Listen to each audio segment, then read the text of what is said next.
Assalamualaikum warahmatullahi taala wabarakatuh. Grup kami akan membentangkan tentang etika seorang Muslim dalam industri pelancongan. Sebelum itu, saya akan memperkenalkan ahli kumpulan grup 7 ini. Yang pertama, Muhammad Fauzat bin Muhammad Haslan dari HM1113C. Dan yang seterusnya diri saya sendiri, Khairi Ashraf bin Kamarul Zaman dari HM1113B. Dan yang ketiga, Khairul bin Muhammad daripada kelas HM1113B.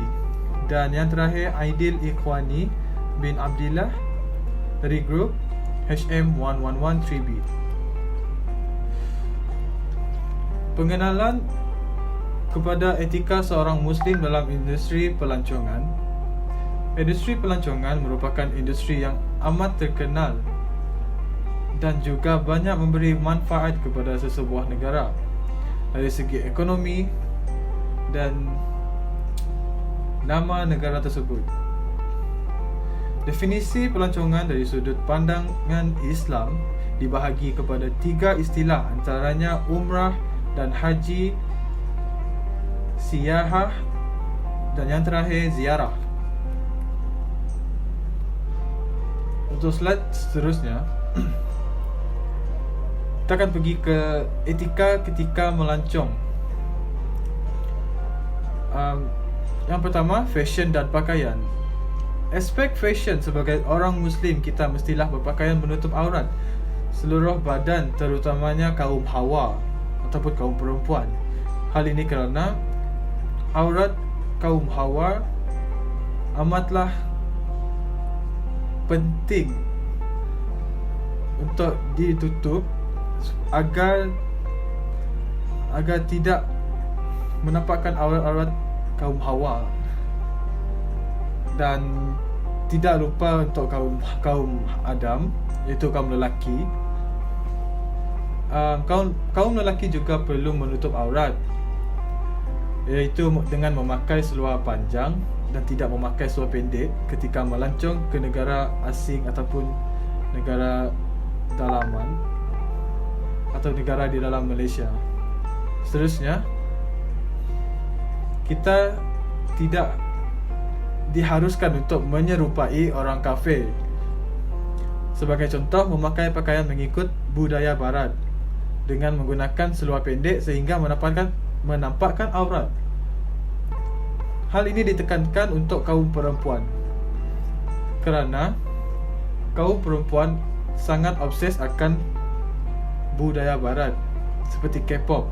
Mereka sanggup untuk memakai pakaian yang menunjukkan aurat sehingga menampakkan bentuk badan dan sebagainya. Seterusnya, akhlak dan kelakuan. Seorang Muslim haruslah menjaga akhlak walau bagaimanapun, walau dimanapun mereka berada, agar sentiasa dirahmati dan disayangi oleh Allah Subhanahu wa taala. Kerana akhlak ni amat penting untuk kita pergi melancong ke luar negara agar kita terselamat daripada hal-hal yang tidak diingini. Seterusnya, menjawab tanggungjawab kita sebagai seorang Muslim untuk terus menjaga akhlak di mana saja kita melancong. Sebagai contoh, kita pergi ke luar negara dan kita harus menunaikan solat di mana saja, kerana solat itu penting. Terima kasih. Etika seorang pelancong yang seterusnya ialah niat yang betul.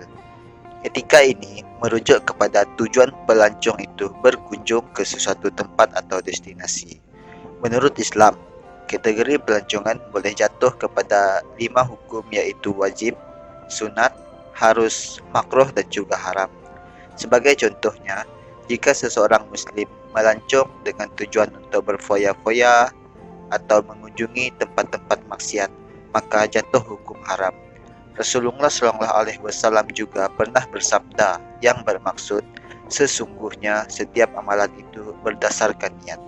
Justru setiap aktiviti pelancongan yang kita lakukan sebagai seorang muslim tidak boleh bertentangan dengan syarak dan ajaran agama agar kita mendapat berkat dan redha Allah Subhanahu wa taala, insyaallah.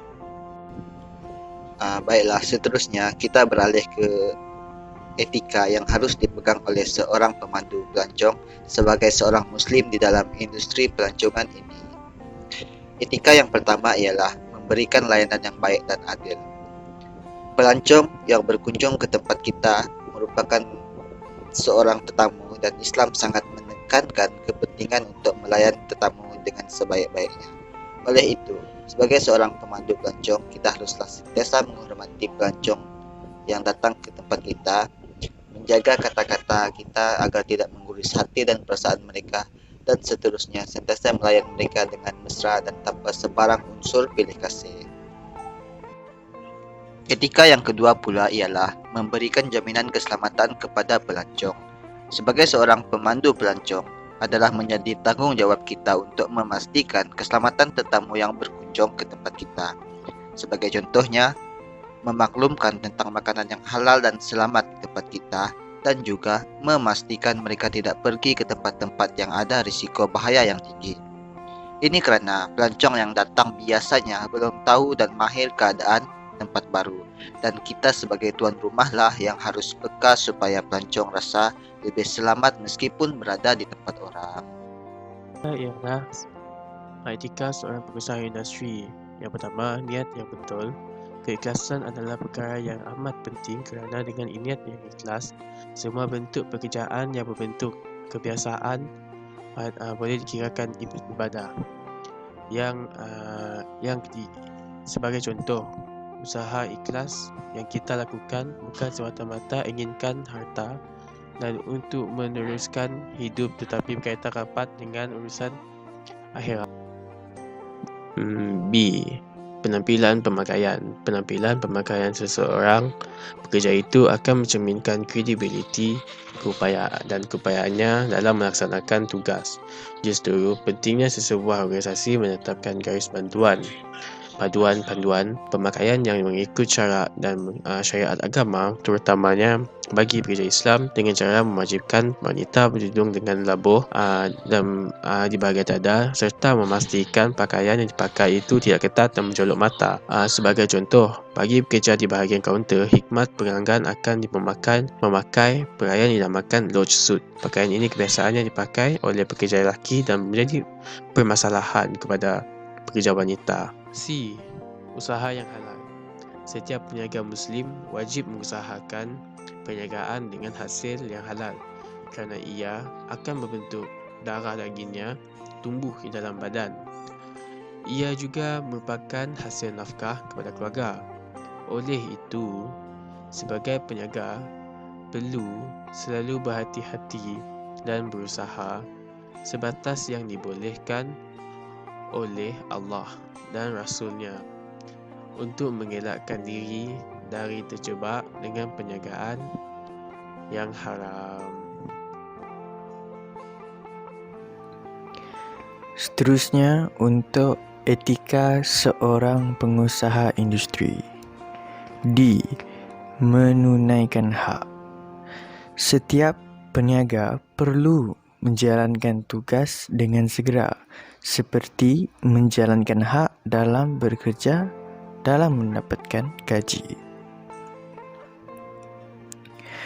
Ayat ini menunjukkan bahawa kita perlu bekerja dengan bersungguh-sungguh dan berusaha gigih kerana mengikuti pesanan seperti hadis yang diriwayatkan Sayyidatina Aisyah radhiyallahu taala anhu bahawa Rasulullah sallallahu alaihi wasallam pernah bersabda, sesungguhnya Allah Subhanahu wa taala mencintai seorang hamba yang apabila dia bekerja, dia menyempurnakan pekerjaannya.